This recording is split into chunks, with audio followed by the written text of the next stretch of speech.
கொண்டாடுதே தேய்மழை இந்நிலை சொல்லுதே என் காதலின் வானிலை ஒரு முறை என் விழிகளை பாராயோ கனவுகள் கசந்திட அது கதைப்பதை கேளாயோ பாதி கண்கள்.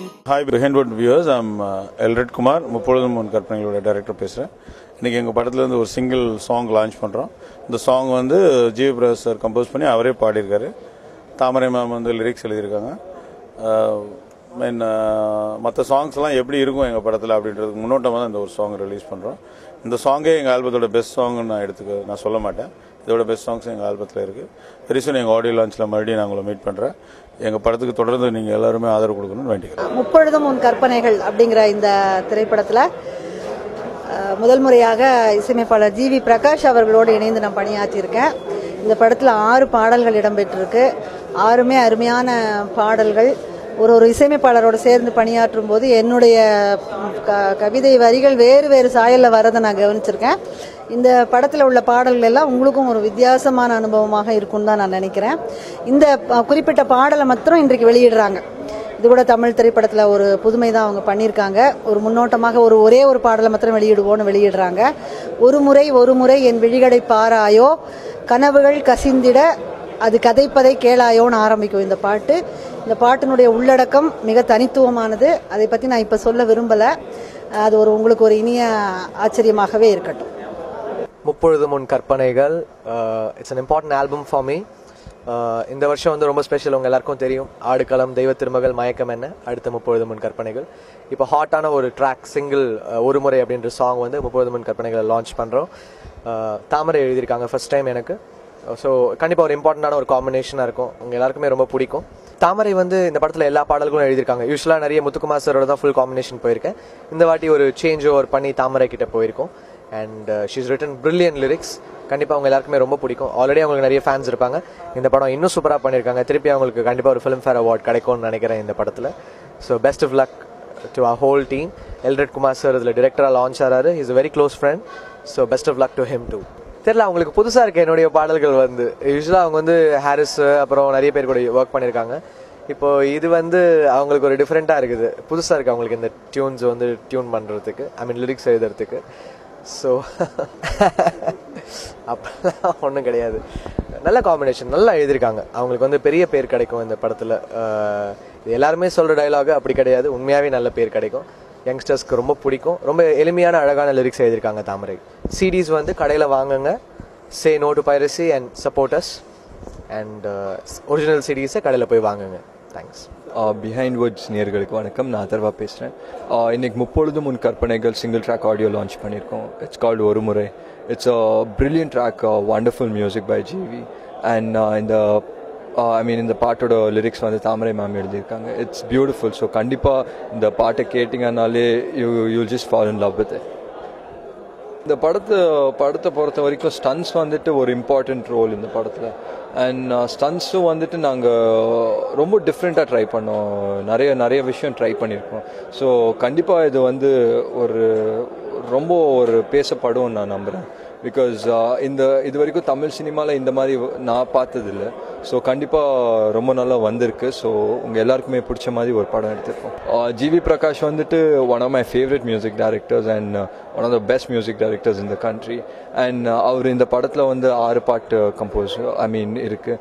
அண்ட் 6 பாட்டுமே எக்ஸ்ட்ராடனரியாக வந்திருக்கு. ஸோ நீங்கள் வந்துட்டு இன்னைக்கு ஒரு முறை கேட்டிங்கன்னா நாளைக்கு இன்னொரு பாட்டு ரிலீஸ் ஆகும்போது அதை கேட்டிங்கன்னா you'll just fall in love with all the songs. அந்த மாதிரி ஒரு ஆல்பம். ஸோ கண்டிப்பாக இது ஜிவிக்கும் ஒரு மிகப்பெரிய ஆல்பமாக இருக்கும்னு நான் நம்புகிறேன். தாமரை மேம் வந்துட்டு she's always been very selective about her scripts. And அவங்களுக்கு இந்த ஸ்கிரிப்ட் வந்துட்டு ரொம்ப எனக்கு எவ்வளோ இம்ப்ரெஸ் பண்ணிருச்சோ அதே மாதிரி அவங்களுக்கும் இம்ப்ரெஸ் பண்ணியிருக்கு. ஸோ அவங்க வந்துட்டு இந்த ஸ்கிரிப்டை கேட்ட உடனே எல்லா பாட்டுமே எழுதலாம் அந்த ஒரு டிசிஷனுக்கு வந்திருக்காங்க. ஸோ அதே எனக்கு வந்துட்டு I'm very happy and beautiful lyrics வந்து அவங்க I can't ask for anything more than this. ரொம்ப வண்டர்ஃபுல்லாக எழுதியிருக்காங்க. ஸோ ஐம் ஷுர் இந்த கம்ப்ளீட் ஆல்பமே ஒரு மிகப்பெரிய ஹிட்டாக இருக்கும். குமார் சார் பார்த்தீங்கன்னா யார்கிட்டையும் அசிஸ்டண்ட்டாக ஒர்க் பண்ணதில்லை.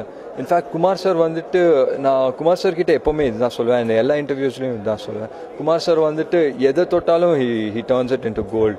இன்ஃபேக்ட் அவர் பிஸ்னஸில் வந்துட்டு he is number 1 in business and ஒரு ப்ரொடியூசராக ஆனார் and he's given phenomenal hits. இன்னைக்கு டைரக்ஷன் இறங்கியிருக்காரு and he does it perfectly well. And இன்னைக்கு டைரக்ஷன் இறங்கியிருக்காரு அண்ட் அவ்வளோ எக்ஸ்பீரியன்ஸ் தெரியுது ஒரு படம் பார்க்கும்போது. இன்ஃபேக்ட் நான் கொஞ்சம் நாளைக்கு முன்னாடி ரஷஸ் பார்த்தேன், பியூட்டிஃபுல்லாக இருக்குது ரஷஸ். அண்ட் படமே வந்துட்டு ரொம்ப டிஃப்ரெண்ட்டாக இருக்குது ஸ்க்ரீன் பிளே அண்ட் ரொம்ப நல்லா வந்திருக்கு. இந்த படத்தில் வந்துட்டு என்னோட கோஸ்டா வந்துட்டு அமலா பால்.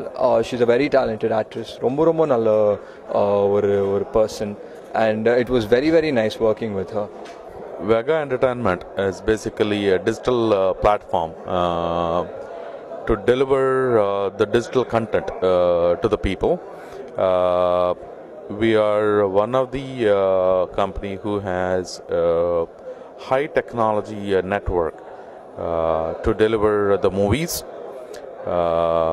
the games, the celebrity management, the music, and a wide variety of media and entertainment related activities on YouTube and various other digital platforms. And here today we are launching our Vega music in Tamil movie industry with this movie.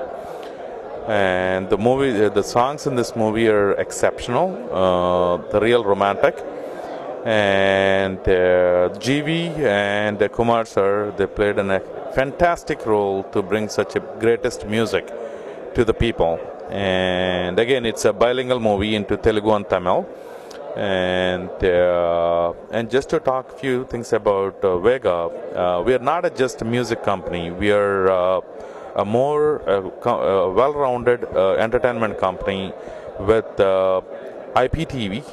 Yes, maybe right now people are used to the satellite TVs, but the next generation TVs are going to be the internet-based TVs where you can have your entertainment wherever you go. Vega follows you, giving you the quality and pride entertainment. Right, and I would like to talk few more things about Vega Entertainment. In addition to the music, we are into production. We are currently producing a Hollywood movie and another animation movie in Singapore, where we have an office in California, in US, and New York, and another office in Singapore. The Singapore office is primarily focused on animated movies, and in addition to that, we have a serious plan to produce few movies in Telugu. In addition to that, we are one of the company who created a digital platform for celebrity management and celebrity profiles. If you wanted to know your favorite actor or actress, the profile, please visit our website. You will have all their details, the movies they acted, the few stills, and the making of the movie clips and various other.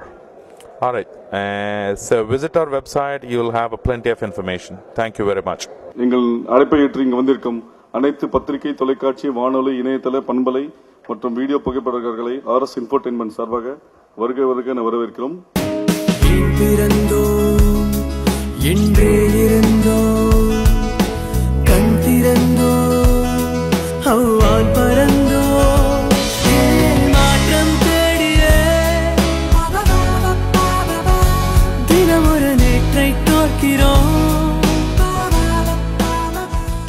நான் ரொம்ப நீண்ட நாட்கள் கழித்து பங்கு பெறும் ஒரு இசை குறுந்தகடு வெளியீட்டு விழா.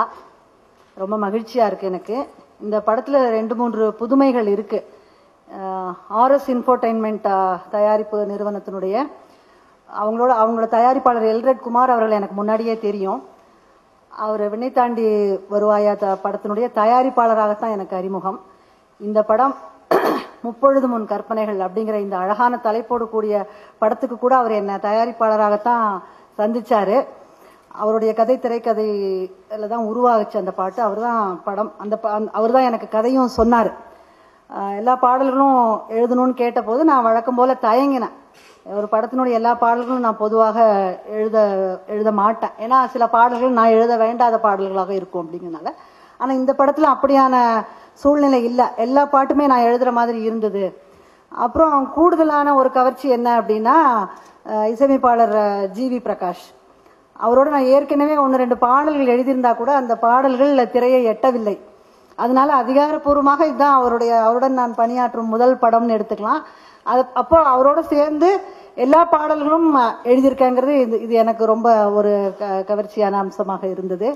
அதுலேயும் குறிப்பிட்டு சொல்றேன்னா, நான் பல படங்கள் எழுதும்போது நான் நினைப்பேன், சொல்லியிருக்கேன், பல முறை நான் சொல்லியிருக்கேன், எப்பவுமே எனக்கு காதல் பாடல்கள் தான் கொடுப்பாங்க. திரும்ப திரும்ப அதே மாதிரி பாடல்கள் தான் எழுதுவேன். நான் காதல் பாடல்கள் மட்டும்தான் எழுதுறதுக்கான ஆள், அதுக்கு தான் லாய்க்குங்கிற மாதிரி நினச்சிட்டு இருக்காங்க. ஏன் எனக்கு வேறு மாதிரியான பாடல்கள் கொடுக்க மாட்டேங்கிறீங்க, ஒரு தத்துவம், ஒரு புரட்சி பாட்டு, ஒரு தாலாட்டு, அந்த மாதிரி ஏதாவது கொடுங்களேன் அப்படின்னு கேட்பேன். ஆனால் கொடுத்ததில்லை. ஆனால் இந்த படத்தில் நான் ரொம்ப நாள் காத்துக்கிட்டு இருந்த ஒரு பாடல் எனக்கு கிடைச்சது. அந்த பாடல் என்னங்கிறது நான் இப்போ சொல்லலை, ஏன்னா அந்த பாடல் இப்போ வெளியிடலை, அது நான் சொல்லலை, அது யாரும் சொல்ல வேண்டாம்னு கேட்டுக்கிறேன். ஏன்னா இந்த பாடலை பற்றியும் சொல்ல வேண்டாம்னு சொல்லியிருந்தேன். நான் இந்த பாடல் வெளிவர வரைக்கும் இதை பற்றி பேசவே வேண்டாம் அப்படின்னு சொல்லியிருந்தேன். எனக்கு தெரிந்து தமிழ் திரைப்படத்தில் ஒரு பாடல்ல உள்ளடக்கமாக இப்படி ஒரு பாட்டு வர்றது இதுதான் முதல் முறைன்னு நினைக்கிறேன். வேறு வேறு அம்சங்களோட இந்த உள்ளடக்கம் வந்திருக்கலாம், ஆனால் முழுமையாக இப்படி வர்றது இதுதான் முதல் முறை. அதனால நான் சொன்னேன், இந்த பாட்டு சொல்ல வேண்டாங்க, நம்ம கடைசியாக சொல்லுவோம் அப்படின்னு சொல்லியிருந்தேன். என்ன காரணமோ இந்த பாடலில் உள்ள ஈர்ப்புனால ஜீவியே பாடி இந்த பாடலையும் ஒரே ஒரு பாடல் கொண்ட குறுந்தகடாக இன்னைக்கு வெளியிட்டு புதுமை பண்ணிட்டாங்க. அதனால அந்த பாடலுடைய மர்மத்தை நான் இப்போ உடைக்க வேண்டிய கட்டாயத்துக்கு உள்ளாகி இருக்கேன். இந்த பாடலில் என்ன ஒரு உள்ளடக்கம்னா, ஒரு இளைஞன் தன்னுடைய காதலிக்கு பரிசு கொடுக்க விரும்புகிறான். என்னென்ன பரிசுகள் அவன் கொடுக்கலான்னு தேடுறான். அது அந்த மாதிரியான உள்ளடக்கம். அப்போ இந்த பரிசு பொருட்களாக வரும். இந்த பாட்டில் பூராமே அந்த பரிசு பொருட்கள் தான் வரும். அப்போ இந்த பாடல் அப்படி சொன்ன போது நான் கொஞ்சம் ரொம்ப யோசிச்சுட்டு இருந்தேன், என்ன பரிசுகள் கொடுக்க போகிறாங்க காதலன் காதலிக்கு அப்படின்னு சொல்லும்போது தான் நான் எவ்வளவு காலத்தில் பின்தங்கியிருக்கேன்னு எனக்கு தெரிஞ்சது. நான் சொன்ன பொருட்கள் எல்லாம் அப்சல்யூட், வழக்கழிஞ்சு போயிடுச்சு, வயசாயிடுச்சு. இல்லைங்க, இன்னைக்கு காதலர்கள்லாம் மாறி போயிட்டாங்க, இன்னைக்கு வேறு வேறு பொருட்கள்லாம் வந்துருச்சு அப்படின்னு சொன்னாங்க. நான் சென்னையில் அதிக இடம் பார்த்ததில்லை. இதற்காகவே என்ன ஒரு நாள் அவங்க தயாரிப்பு நிர்வாகி அவர்கள் வழிகாட்டியாக மாறி, திரு ஜேம்ஸ் அவர்கள், இணையில்லாத இணை தயாரிப்பாளர், அவரும் ஒரு உதவி இயக்குனரும் என்னை சென்னையை சுற்றி காட்டினாங்க.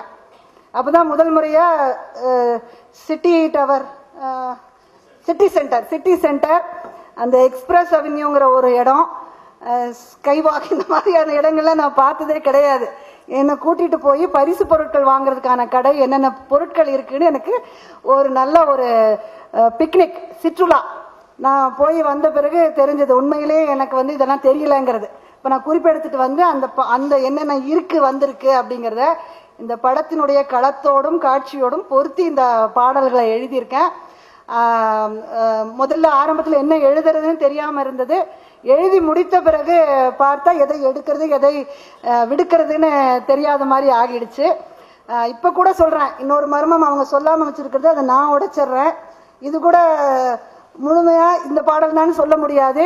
ஏன்னா என்னுடைய வேண்டுகோளுக்கு இணங்க ஒரு சரணத்தை மாற்றிருக்கிறோம் அப்படின்னு எனக்கு ஒப்புதல் கொடுத்துருக்குறாங்க. நன்றி, வணக்கம்.